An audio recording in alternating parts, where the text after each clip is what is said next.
How to recharge your coin balance on TikTok. Hello guys, today I will show you how to do this. Just watch this video until the end. Make sure that you like and subscribe in this video. So let's start. First you will just go to TikTok, then open it. After this, as everyone know, when you open TikTok it will open on home directly. You will just now go to profile down, and when you open your profile you will just go here on this three line here. Then we'll go to settings and privacy, and on settings and privacy go to balance, and then they will show you how much coin do you have, and also they will told you if you want to recharge your coin balance on TikTok. So you will click recharge like this,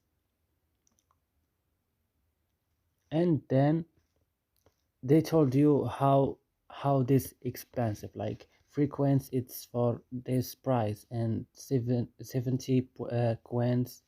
And you will click, for example, I wanna buy 5 coins, and you have to add your credit uh, card here number.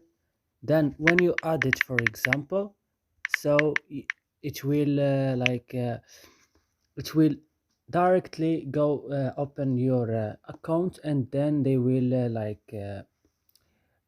take from you this price to give you this coin. And that's it guys, I hope this video is useful for you. Don't forget to like and subscribe in our channel. See you